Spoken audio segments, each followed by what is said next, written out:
I'm a little bit shocked that I hear things that people say that I said that I never said. And then I hear things that people say that I said, but it was taken out of context. Somebody called me up, a very hush of a person. He said, Avi, I'm so angry at you. I said, why are you so angry? You told somebody to be meshadech a girl with a guy. Never happened. Oh, never happened? It's like, come on. The haskamas that I have from Gedolei Yisrael, all over, from Chassidisha, Litvisha, many, many Gedolim, are enough that you should think for a second, maybe this person knows what he's doing. And I want to make a disclaimer. Anybody that I give advice to, it's called twisted parenting, not regular parenting. And it's always because they're in my system. And my system is very, very tough to get into. Unfortunately, if you're in the system, it's really, really sad and bitter because I don't work with kids who are having chinuch issues. I deal with crisis. And everybody, you do a little bit of research, you'll hear that that's true. In order for me to take on a case, the family has to be in a matzav of pikuach nefesh or extreme situations. Kfira, atheism, totally off, really nothing to do with parenting. I make that decision, I filter through the calls. About 90% of calls that I get I don't take. And there are many parents out there that will vouch for that because it's about 90% of the calls, and I get a lot of calls. It's a kid still in school. I don't work with kids still in school unless the kid is suicidal or cutting themselves or there's something going on. And many times the families don't know about that. The extended families don't have to know that a girl was never traumatized as a child, or a boy, which is usually the case that's happening. And meanwhile, they're cutting themselves, and the parents are dealing with depression and stuff, suicidal thoughts, or running away. And the uncles and the aunts don't always know all of that, so they're like, oh, what's going on over here? But I have Rabbanim who vouch for me. Anybody who wants, you can ask me. I have letters from almost 100 Rabbanim. And my system is as follows. If I feel that the matzav is in my category that I deal with, that I choose to deal with, and it's really bad, I call it stage 4 nebuch, where people are saying, throw the kid out of the house. I like to work with the situations where everyone else gives up, because until then, there's many other nice people doing good work, go to them.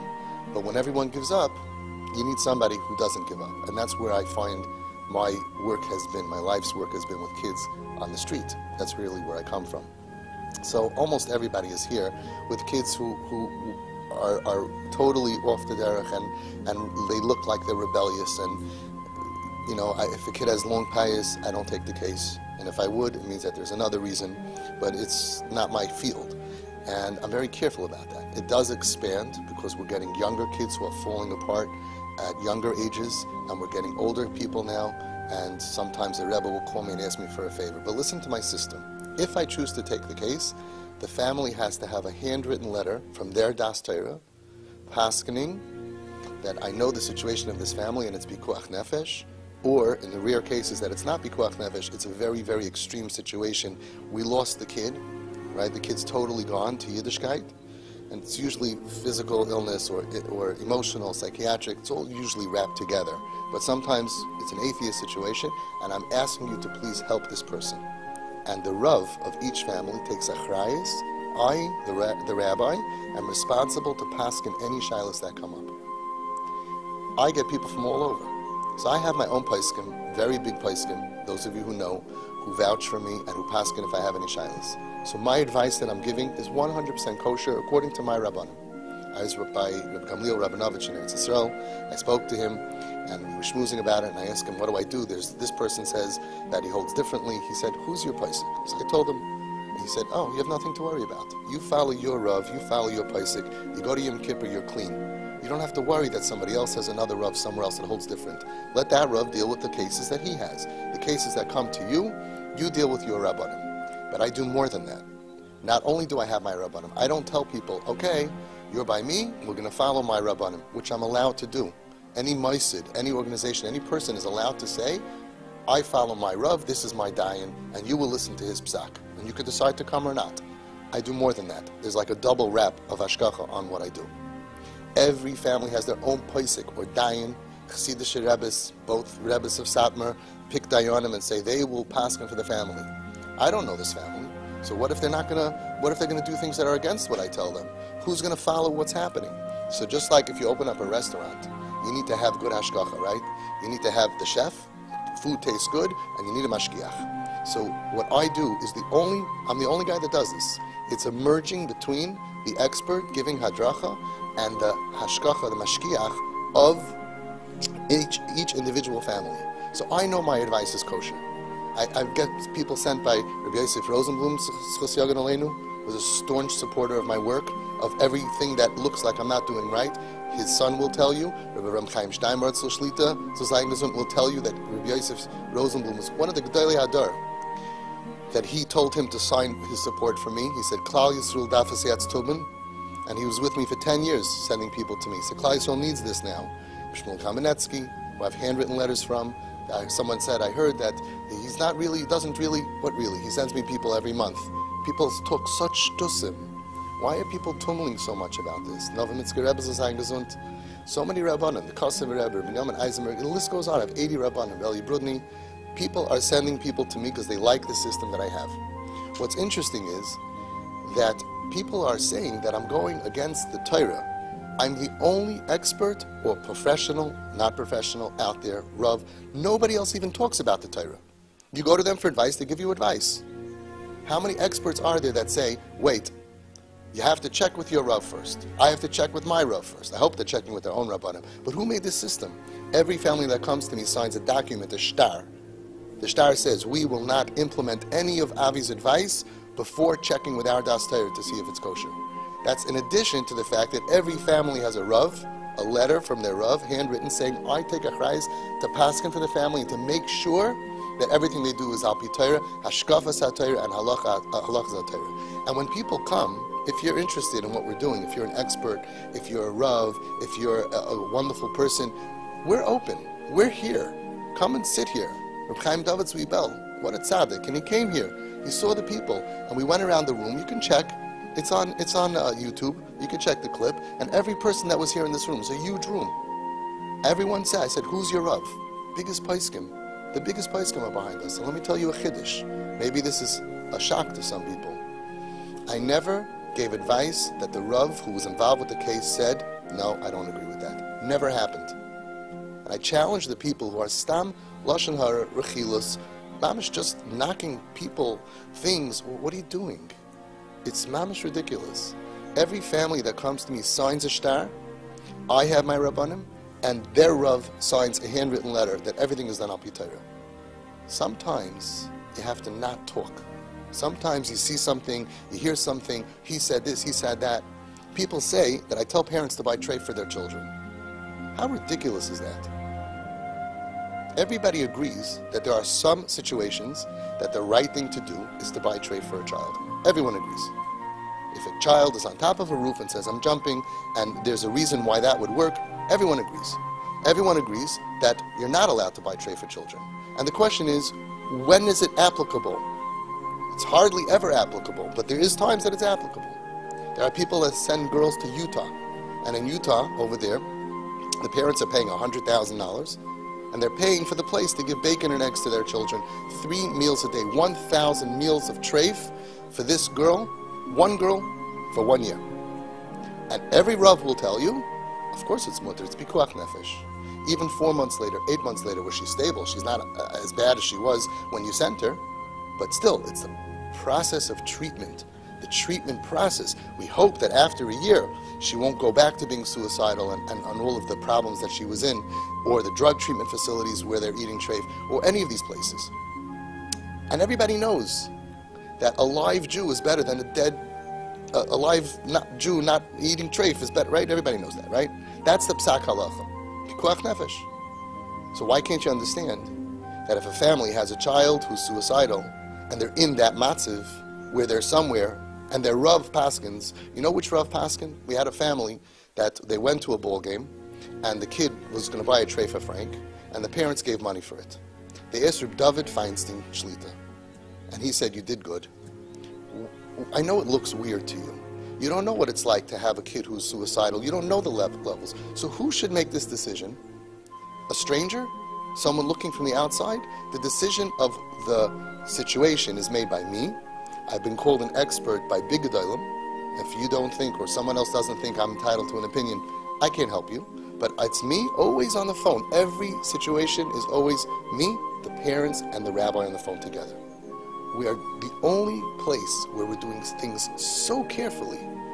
Now, there are going to always be machlekasim. There's machlekes about Erev, there's machlekes about almost everything in Klal Yisrael. For the people who have a Rav that say that you're not allowed to do something, I never had that Rav. I mean, those Rabbanim can be involved with me, because if the Rav says no, we won't do it. I won't let anybody do anything against the Torah, and parents know, any shaila ever, let's get on the phone with the Rav. I'm on the phone with Rabbanim all the time.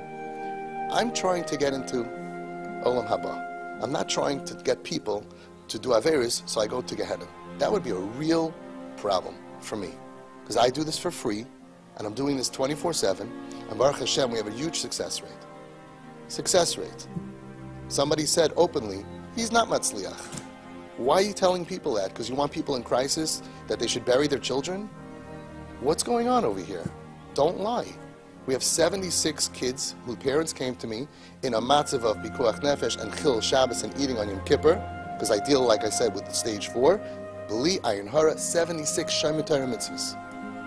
How could you say that? How could somebody go online and says the 5 kids are going to be Matzliach? Whoa, whoa, whoa. Almost all parents, and I'll tell you why.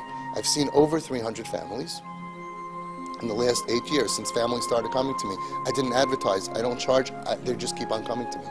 Why? Because Baruch Hashem, we have success. 76 kids today are from. So I see about 40, 50 families a year.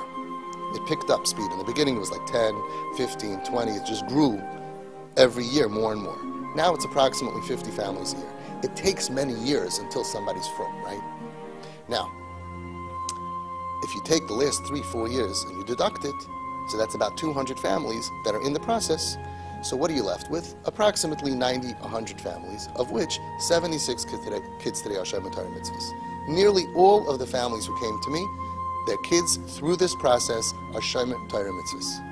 Now, the other ones are on the way. And I want to tell you something.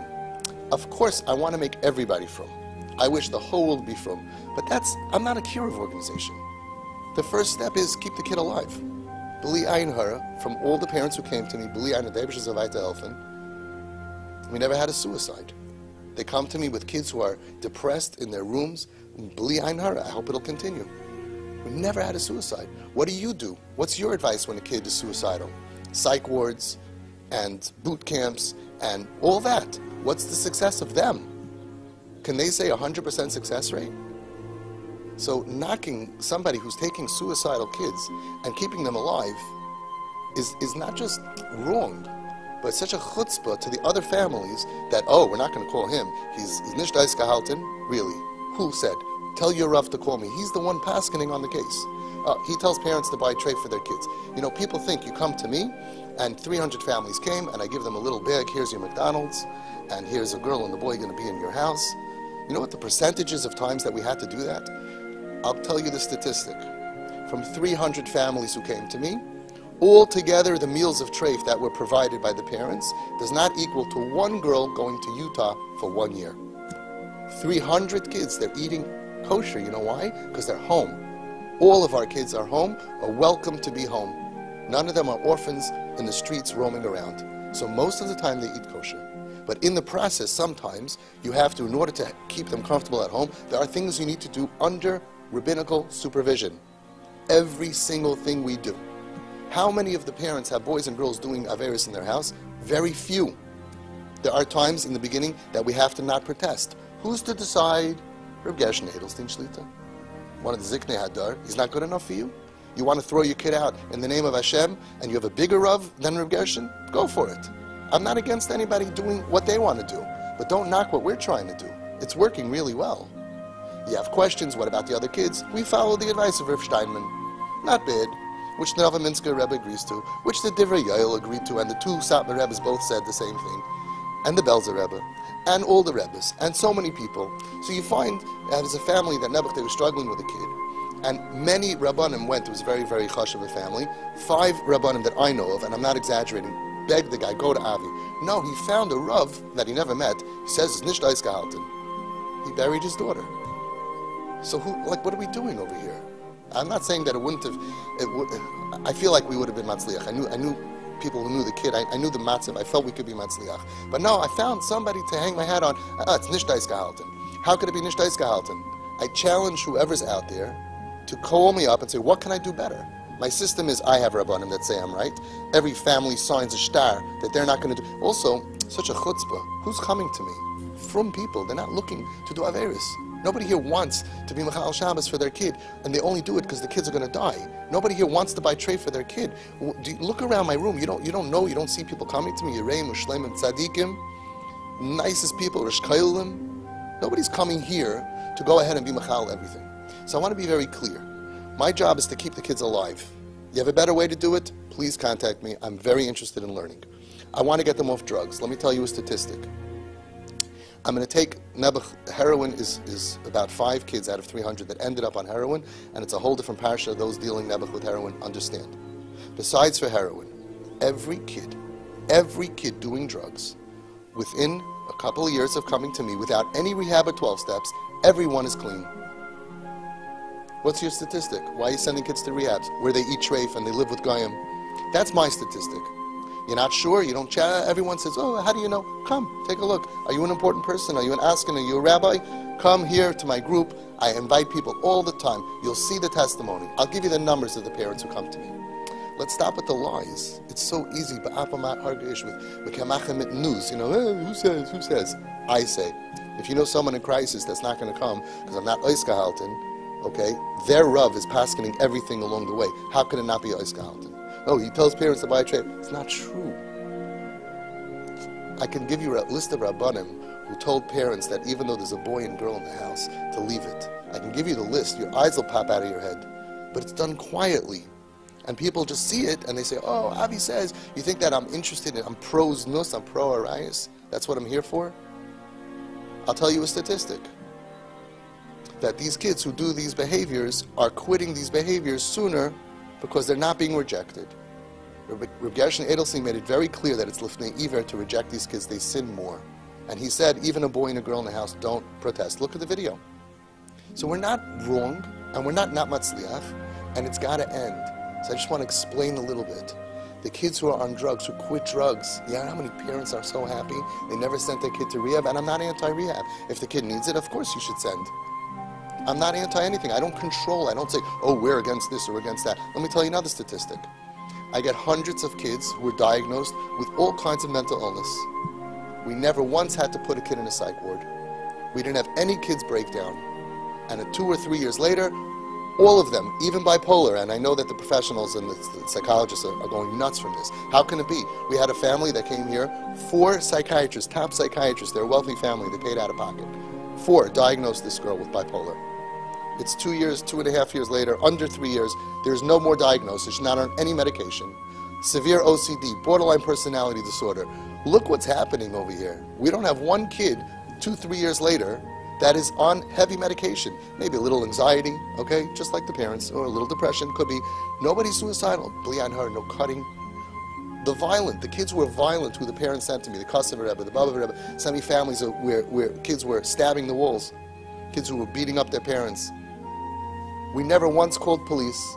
We never had to. We never once called Shomrim. We never once called Hatzalah. I have a friend of mine who opened up the Shomrim for domestic violence in Flatbush. And they have alone 12, I don't remember if it was 12 or 20, but a lot of people that are trained for domestic violence. A lot of the domestic violence calls are parents, families with these rebellious teenagers. I asked them, so, you ever got a call from one of my parents? Never. No parent of mine ever needed Shomrim. We don't need Shomrim, we don't need police, we don't need... I had family call me, they were in the middle of divorcing their child, emancipation. We never lost a kid. Our kids are home. The ones who are not home because they're in college or they're away, they're welcome home, their address is at home. The other kids are steiging. I know that you can't believe it. I speak to Rabban and they say, can't be. The Novominsker Rebbe was made, he gave testimony. Following parents who come to me, he said the other kids will steig immensely. They are steiging. I work hard with them. We have groups for them. I have materials for them. I meet them. It's not easy, but they're in a crisis. And we can have a whole other speech. I've given speeches about the other kids. But don't knock things. And don't make things up. Please, we're not crazy people here. The families coming to me are not crazy. The Rabbanim are not crazy. Nobody's being fooled. Nothing bad is happening here. Come sit in a group. I invite you, if you're a chashuv person and you deal with the klal, if you're an expert, if you're a mentor. I do trainings. I don't charge money.